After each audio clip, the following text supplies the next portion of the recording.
Indeed, yes. Good morning. It's a very, very challenging and difficult time for the Church of England. Justin Welby, the Archbishop of Canterbury, effectively forced to step down from his role after criticism of his handling of various abuse allegations. The Archbishop of York, Stephen Cottrell, who will be taking up the reins effectively from January the 6th as interim leader of the Church of England, himself also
searched by the police before passing through the gates, where they'll try and get a good spot to see the royal family as they make their way into church at about 11 o'clock this morning. That's the tradition. But the queue, I think this year is really big, actually. They're still coming through in groups, and it's snaking all the way around the corner there. Lots of the people I've been speaking to in this queue say it's something they've always thought about doing, but following the year that the royal family have had, the King, of course, in particular, and the Princess of Wales too, they felt this was the moment that they really wanted to come out and show their support for the royals, because, as they will say themselves and have done, it has been this hugely difficult year, a challenging year that no one had really predicted. I mean, you know, this year, 2024, was supposed to be a year of stability. We'd had such seismic events in 2022, the coronation in 2023, and I think no one predicted it would have been like this. So it's been a difficult time for the family, but the fans who are here, as I say, on their Christmas morning, they're not at home opening their presents, they're queuing up to catch a glimpse of the royal family. Very much so, the health of the family at the forefront of their minds. And it's interesting that the King made that very personal decision to take his Christmas broadcast outside royal residences. The first one actually was recorded here at Sandringham House. And he didn't want to be on the royal estate, he wanted to be out in the community, and in particular wanted a health connection, hence the tiny little Fitzrovia Chapel in central London, which is where the message will come at 3 o'clock this afternoon. Anyway, as you can hear, the crowd noisy and very keen to get a spot. I think there's going to be 6 or 7 people deep, the crowd. They'll have to be on their tiptoes if they want to catch the royals as they make their way into church a little bit later on this hour. Joining us live from Sandringham, Laura, appreciate it. Thank you so much. And just a reminder, you can, of course, see the King's Christmas message here on Sky News at 3 p.m. And if you didn't get a spot at Sandringham, you can follow the events on the live page on the Sky News website and the Sky News app. See the rare photos of Harry and Meghan's children for yourself, including also images of the King as he walks for that service in Sandringham. More details on the website. Just coming up to 7 minutes past 10 on Christmas Day morning. Let's turn our attention now to Kazakhstan, because dozens are feared dead after an airplane crash in the city of Aktor in West Kazakhstan. 25 people reportedly survived. That's according to initial investigations. A warning that the next images you'll see may be distressing to some viewers. Well, local media say the Azerbaijan Airlines plane was carrying 67 people from Baku to Grozny in the Chechnya region of Russia. It had been rerouted due to fog. Well, let's bring in Matthew Thompson, who's got more on this, has been following this story for us. We can see these images here of the crash site. What more do we know?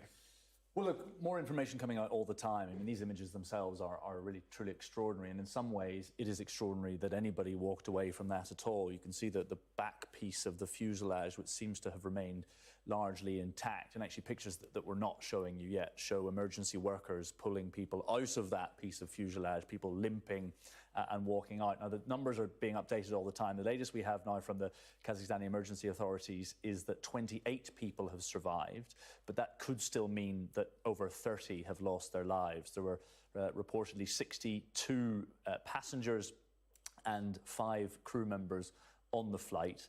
And as I say, it is in some ways amazing that anyone walked out alive at all. But it happened at the city of Aktau in Azerbaijan, which is just on the Caspian Sea there. You can see it. But the plane itself was thought to be traveling from the Azerbaijani capital of Baku to the city of Grozny. And the passengers on board were a mixture of Azerbaijani, Russian, Kazakhstani and Kyrgyzstani nationals. Now, mixed reports at the moment about what may have caused this. You mentioned the diversion due to fog.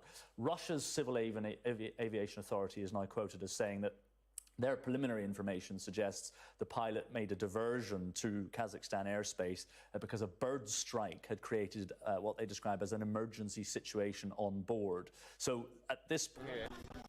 Then you'll see them just coming up. No, I'm up there. I'm just going to hang over the side there and hopefully see. Because what happens is.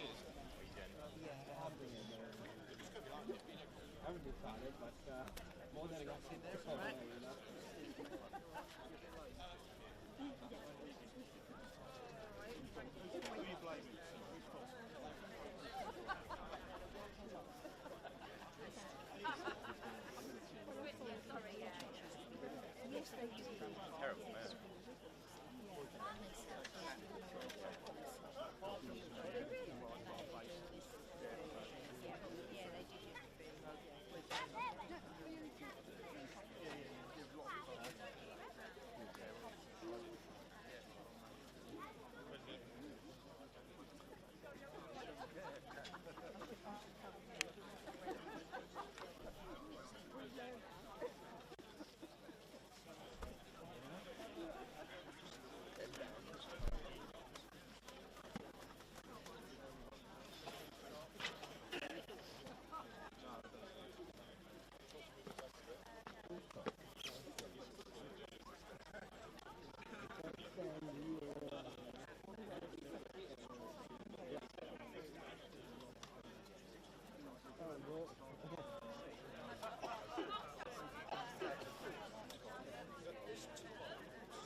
said I'd rather stand than be on the ladder. Yeah. You might fall otherwise. If you push me, no, you have them space a bit. To be standing, you know, I'd rather be standing blind. Hopefully we can get that guy to stand there. What, this cup? Yeah. Yeah, I know. Yeah, we need to get We him. normally ask, yeah. I mean,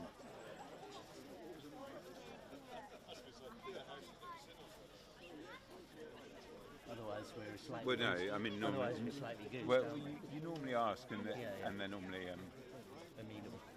yeah. He's not going to stand there.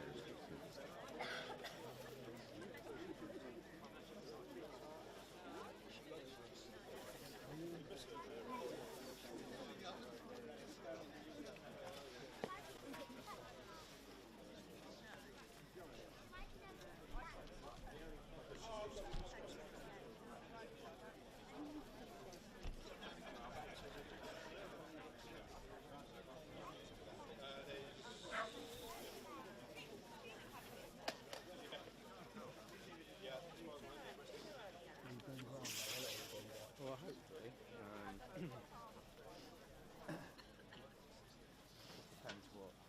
Yeah. Do you want to stand there, you know, just in case? This is good. Oh, you're fine.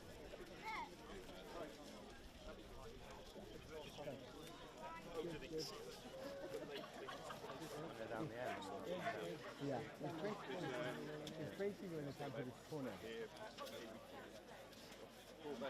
Yeah, if you can go in as much as you very possibly can. Even closer. Yeah. You can hug the post. Well, you can just move right in. Yeah, closer. Could you do us a favour? Just show us where you're going to be. Well, hopefully we're going to be in this area. Can you go in really close when it happens? I'll try my best, but Really close. When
the riots and the terrible incidents in Southall. But I do think that he'll be giving a message of hope rather than one, hope and unity and togetherness rather than anything negative.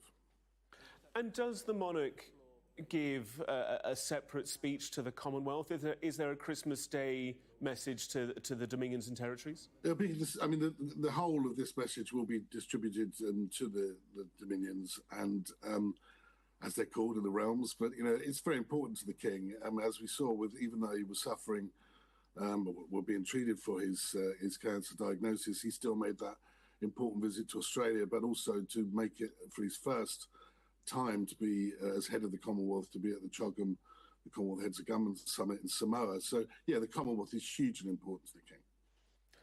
Just looking at the live page on the Sky News app, and Laura Bundock, our royal correspondent who's down at Sandringham, speaking to royal watchers and fans. Some have been there since 7:30 p.m. on Christmas Eve.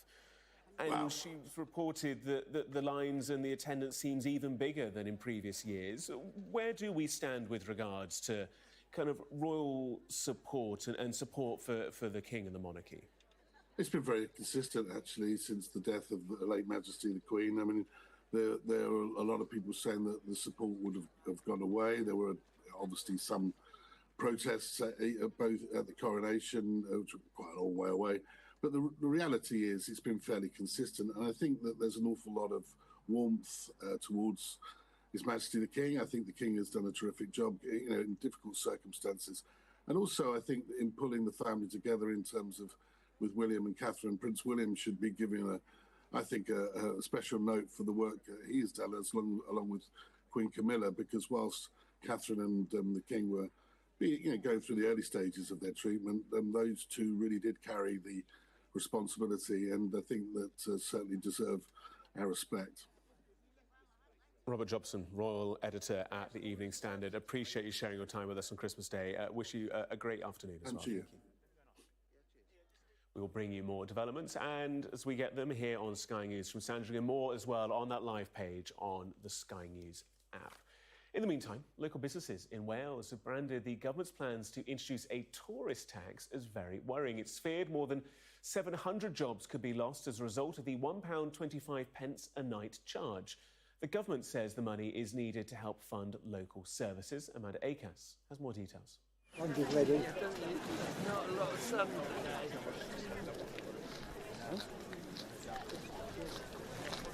You could leave it off.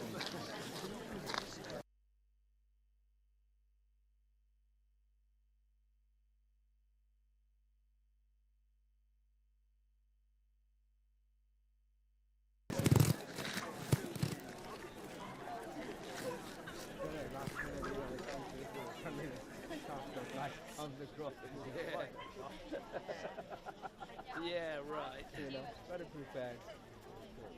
No.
are setting up their own local schemes. Manchester's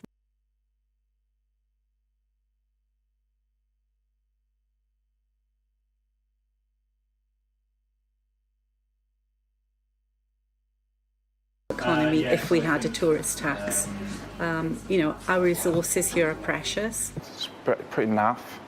I don't see why there's need to increase or add on any sort of tax. I've stayed in a couple of places where it's factored into everything. A few places in Europe and a few places in the Far East. So, yeah, I'm fine with it. If the plan's voted through by the Senate.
She needs to get closer, but we need to check beforehand.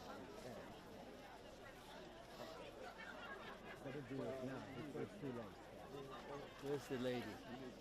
I think the guy with The guy with glasses is the priest. Yeah. and I think no, Yeah. the guy with glasses here. No, the one in the priest. No, it's the guy that's on the radio at the moment. Oh yeah. Oh yeah. Guy is talking to the priest. Yeah. He's inside. Yeah. He's coming this way. Tim, coming this way. Excuse me. He's moving the other way. Oh.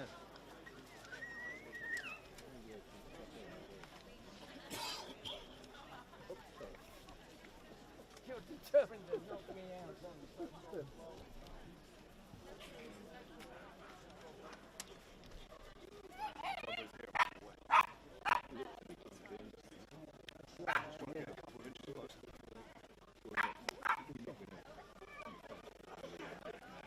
But ask the guy to ask him to go slightly in. She says go slightly in. Oh, she needs to go in half a foot. Ma'am?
family, really, all together, all in the same place, all at the same time. So it's an unusual day for that respect, and I think that's certainly the reason why so many members of the public, not just from here in Norfolk, but all over the country and all over the world, actually. I met a girl who'd come from Brisbane in Australia. Her family were enjoying prawns on the barbie, quite literally, while she was queuing up in the dark and damp sort of here in West Norfolk. But I think, you know, it's a jolly sort of festive atmosphere, and I think a lot of the people come, they chat to the people next to them, and like I say, if you enjoy following the royal family, then this is the place to be on Christmas morning of all mornings.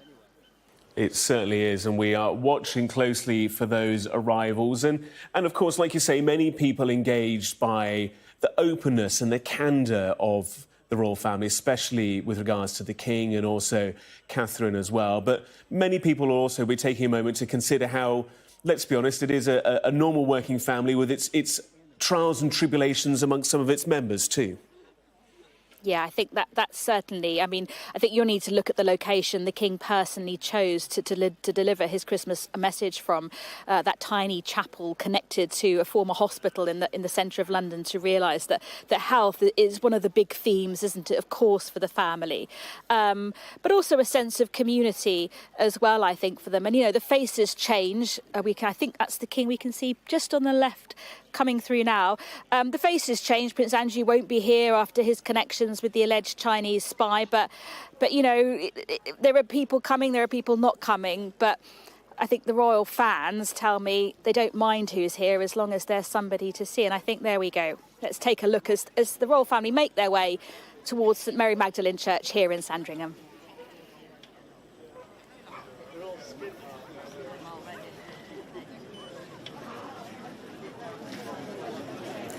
You're watching Sky News live images from Sandringham here as the royal family make their arrival. This traditional walk, the royal family there being led by the King, just gesturing to members of the security services. Also, this huge number of members of the public who you can see on the left-hand side of your screen there. They are out in force to welcome the royal family. We can take a short listen. Let's see if any comments are made, any greetings made to the King as well as he slowly makes his way along that pathway.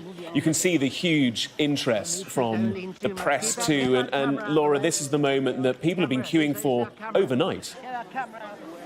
Yes, certainly.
year, the King and the Princess of Wales putting on hold all their public-facing engagements. Prince William, too, took time off to look after not just Kate, but, of course, their 3 young children as well. And for both of them, family has always been the priority. So this is a significant moment, I think, at the end of a difficult year, seeing the family coming together on Christmas morning.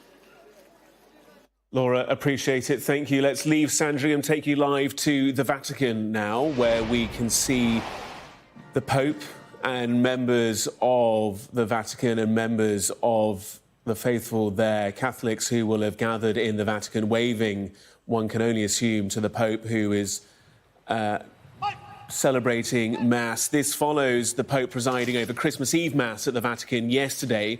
That began with the opening of the Holy Door. That's because 2025 is a huge year for the Roman Catholic Church. It is a Jubilee year, and that will see people passing through the Holy Door of St Peter's Basilica. Kicking off those events began last night, and 30 million pilgrims are expected to visit Rome over the course of the next year. They will pass through that door, which is traditionally bricked up and not able to pass through. Well, every Jubilee year, which happens around once every 25 years, the Holy Door is opened and the faithful process through it. Well, we are now expecting Pope Francis to deliver his Christmas message and blessing on Christmas Day. There he is. It's just gone midday local time in the Vatican.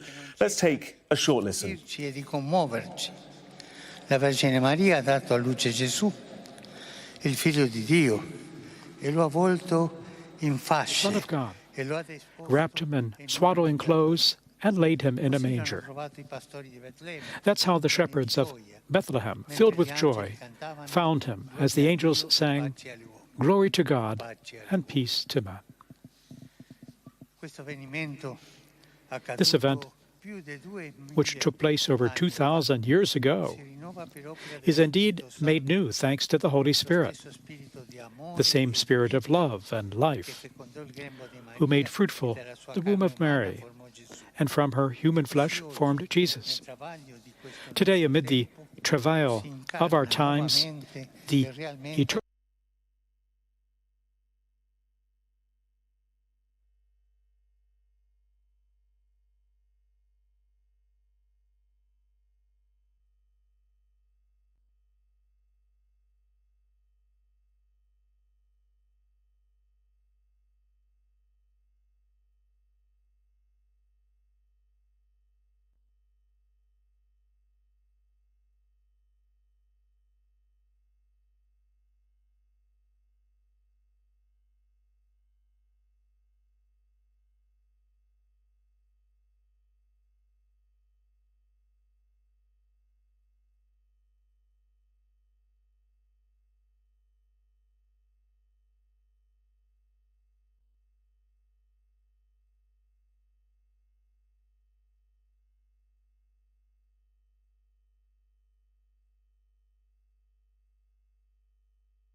the same country, shepherds abiding in the fields, keeping watch over their flocks by night. And lo, the angel of the Lord came upon them, and the glory of the Lord shone around them, and they were sore afraid.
in a late trimester of her pregnancy, so advised not to travel. But we're now seeing the King and the Queen, umbrellas in hand, a nod to the grey, slightly damp Christmas day that the UK is experiencing.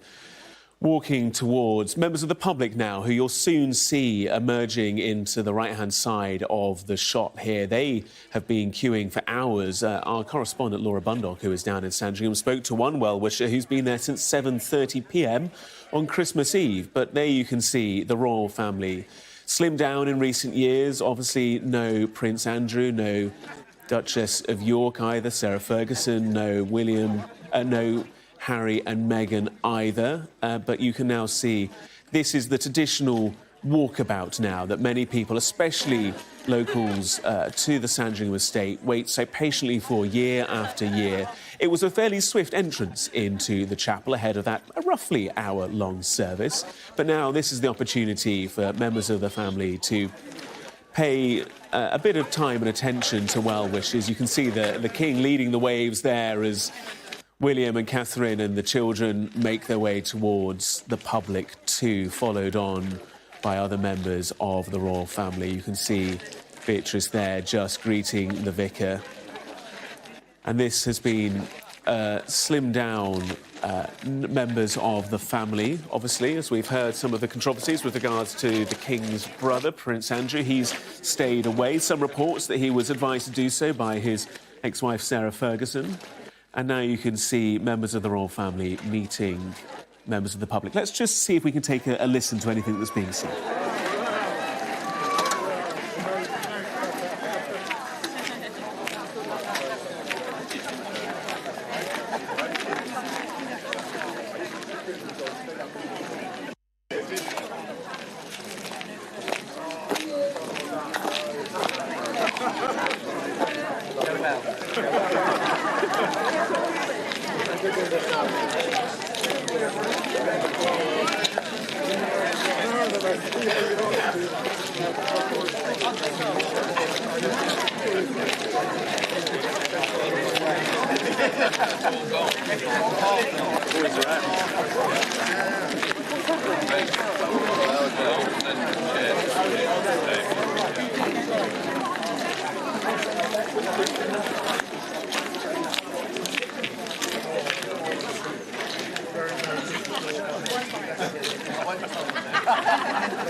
Yes, I can see.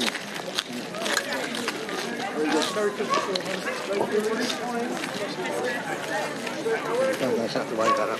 Yeah. All right.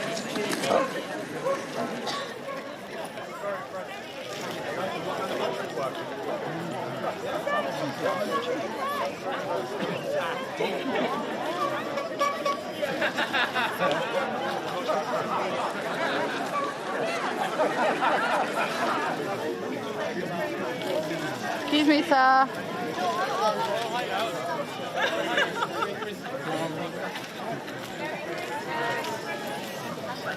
Sir? Yes. Happy Christmas to you.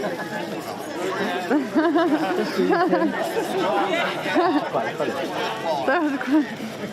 C'est que David and say move. Yeah. That's when you move that across the No, because I'm straight.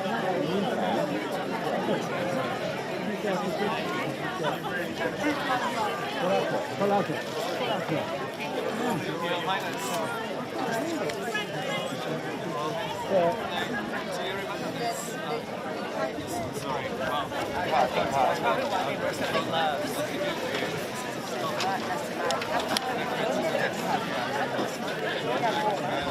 Sorry, Don, if I'm not coming.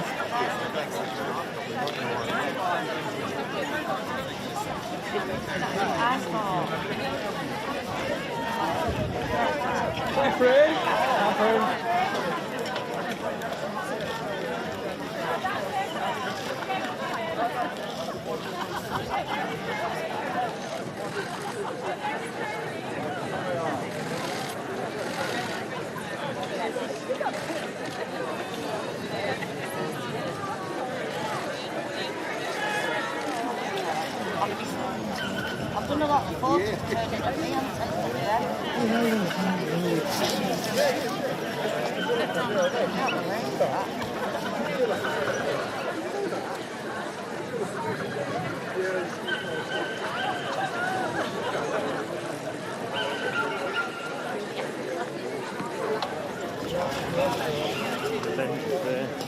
Live images of the royal family greeting well-wishers in Sandringham. I think it's fair to say that we could do with someone taking some of the armfuls of bouquets of flowers away from the Princess of Wales. She's received many gifts, including what looked like a rug or a blanket from one well-wisher. Difficult to hear what's being said, but on scene for us is Laura Bundock. Laura, just give us a flavour of the interactions and the mood there at the moment.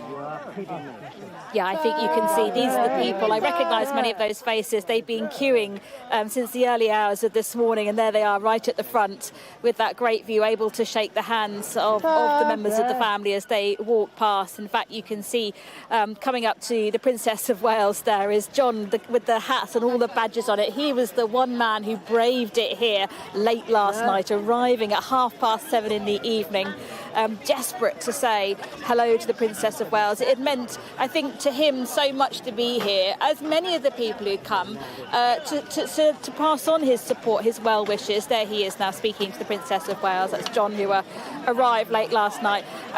Because I think a lot of people had this sense of wanting to support the family after the year they've had. I mean, both the King and Kate's cancer diagnoses came as such a shock. So for those who follow the family closely, this was the year that they certainly wanted to be here. So John having a good chat with the Princess of Wales. He'd taken her a little badge. I don't know if he's going to have a chance to pass that on to him. She's laden down now with all the flowers, isn't she?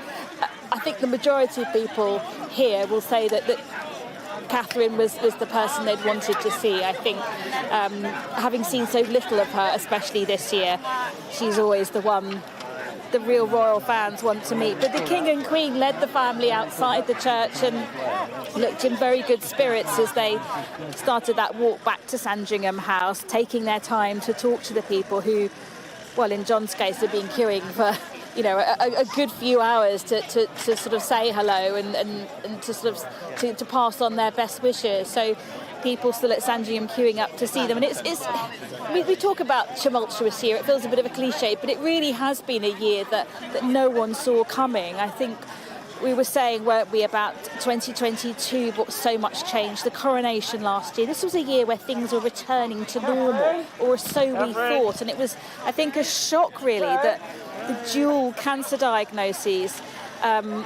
came when they did and had such an impact, understandably, on the family. You were left without two of the most senior royals in the Princess of Wales and, of course, the King too, out of action, really, while they underwent treatment. And Prince William taking time off to be with his family. You can see that image of the five of them walking together. They're a very close family and have always prioritised the children and continue to do so. But I think this is the royal family's way, perhaps, of saying thank you to the followers, to their fans, for the support, because the King said on a couple of occasions, didn't he, how much it meant to him, people getting in touch. He was moved to tears by the number of cards people had sent following his cancer diagnosis, and I'm sure the same true for Catherine there as well. I mean, she's already had to hand over one large armful of gifts that have been presented to her, and they keep coming, really. So anyway, it is a traditional moment for the family at the end of a year that's really been anything but traditional. It might feel like a familiar scene, but in terms of what's happened to the family, it hasn't been that. Of course, no Prince Andrew here today. He stayed away along with his ex-wife Sarah Ferguson following his association with that alleged Chinese spy. But the King there as well, greeting as he made his way out of church a little early, the people who'd come. And people wait a long time. They give up their Christmas mornings to come and do this, to come and see the family. That's how much the royal family mean to so many people. So they're keen, I think, to, as I say, pass on their thanks. We were told that the Queen's children would be here. We didn't see them going into church. We think they might have been inside church. We didn't make a public entrance, but I don't know if we'll get a chance to see them coming out. Princess Beatrice was there. She's very pregnant and couldn't make the flight. She's meant to be with her in-laws, couldn't make that flight, so came to Sandringham instead. Zara Tyndall, Mike Tyndall and their children were here. Zara's brother Peter Phillips as well, the Duke and Duchess of Edinburgh, were spotted. Johnny. Prince Louis there, bottom left-hand crowd. The crowds love Prince Louis here. Never quite know what he's going to do or say, I think, so he's a crowd pleaser as well. The joy of the younger royals, isn't it? And the fact that they do engage the public in a way that perhaps their grandfather maybe doesn't, and older members of the royal family don't. We've seen William and Catherine and their 3 children really be embraced so warmly by, and as we can see these images from about 10 minutes ago, by the public. Do you know what? I think it will actually mean a lot to the family, to William and Catherine, after all they've been through, when they haven't been as visible. I mean, the late Queen always used to say, didn't she, have to be seen to be believed? And this is the one year where that's just not been possible, understandably. Catherine taking time off while she underwent that preventative chemotherapy, which has now finished, but she's sort of bringing in this gradual return to work, pacing it herself, and having had to really have a big rethink, I think, about priorities, what matters, and that video they released of the family, very much back to basics, just the 5 of them out in nature, out on the beach, playing. It said so much, really, and I think the fact the King chose a different location for his Christmas message, that tiny Fitzrovia Chapel in the heart of London with its strong connection to health. It used to be the hospital chapel for the now demolished Middlesex Hospital, a place where staff and patients could go and seek solace, could find a peaceful moment to themselves. It's no coincidence that he chose that location deliberately. He was given a list to choose from, and that's the one that kind of resonated most with him, really. It's been a year where health, I think, has played such a huge part in all of their lives.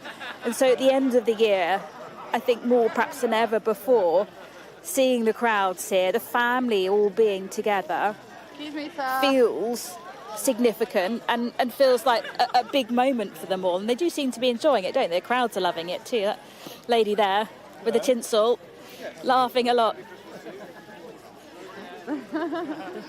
You referenced John as well, who had been queuing since last night. He managed to get quite a conversation with the Princess of Wales during their time together. And it's notable how much members of the royal family try and spend engaging with members of the public. At the end of the day, it's part of their job role, and if they want the royal family to exist in the way it has done, then they need to be a public-facing family. But it was interesting during a previous conversation I had with a royal commentator, Laura, who kind of noted that the lack of Harry and Meghan at these events now isn't perceived to have the same sting that it once had.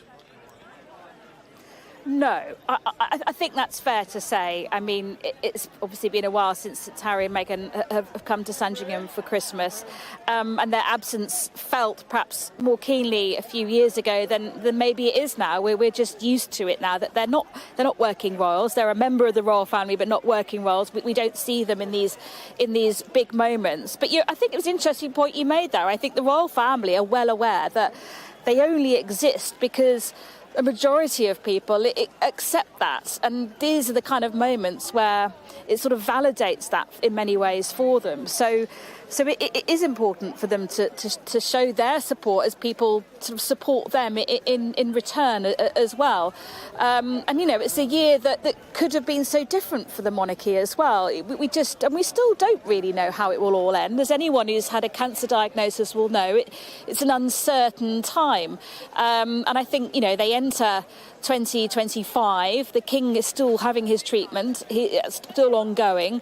Catherine's treatment has finished, but but it remains an uncertain time for them, and they're still sort of patience, if you like, as much as anything. So I think looking to the future, the King wanting to be getting on with things as much as possible. His office keen to point out that, you know, he's got a full schedule next year with international visits planned as well, but it will all be paced in according with how he is feeling at the time and under his doctor's advice, given that he is still receiving the regular treatment for his cancer. As for Catherine, then again too, we don't know at the moment how much we will see of her in the new year either. I'm sure she will want to do as much as she can, but as someone who has, you know, come out the other side of a course of chemotherapy, it will take its toll. And she herself has said there have been good days and bad days, and I think we will have to see. But there's John again. There he is, look, speaking to the Princess of Wales.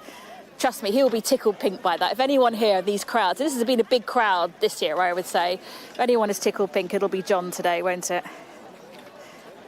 It certainly will be. A special shout out to John on this Christmas Day lunchtime. Laura, for the moment, we will leave it there. Those latest images from Sandringham. It is, of course, a little after midday on Christmas Day. A very good afternoon to you. A very Merry Christmas to you.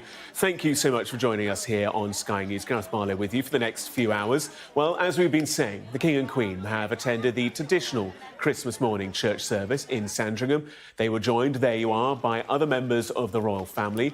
Later, of course, the King's annual Christmas message will be broadcast. Meanwhile, the Archbishop of York, standing in for the Archbishop of Canterbury, has already delivered his Christmas Day service and sermon amidst criticism of the church.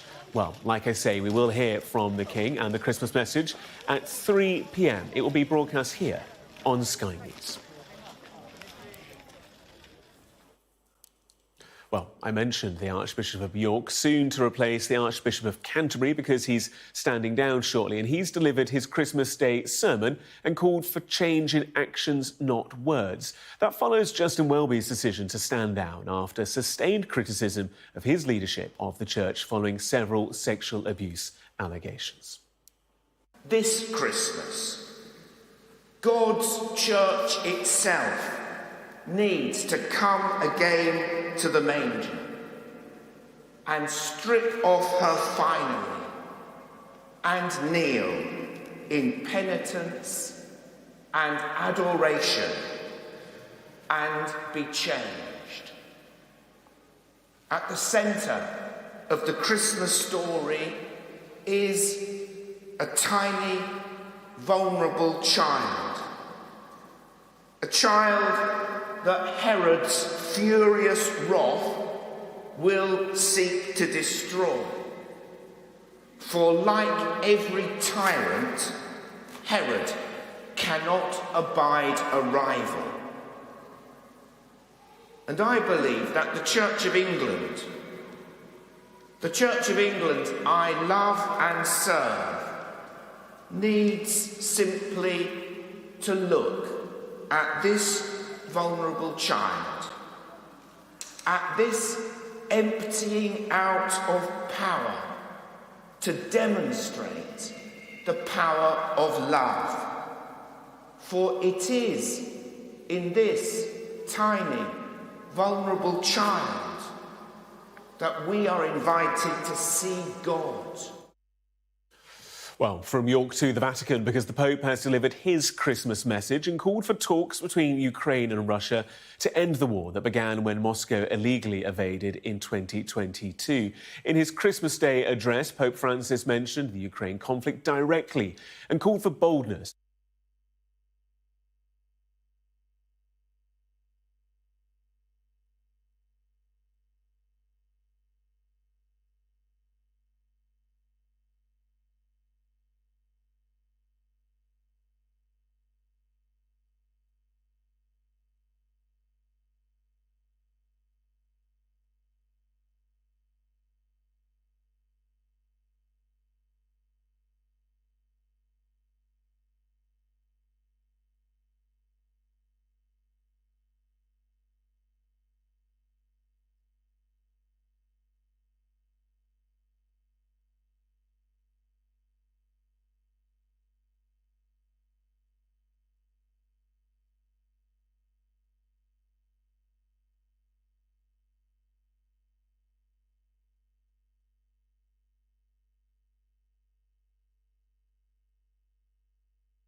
conflict, of course, is also afflicting the birthplace of Jesus. Tensions in the West Bank have risen in recent days between Palestinians and Israeli settlers.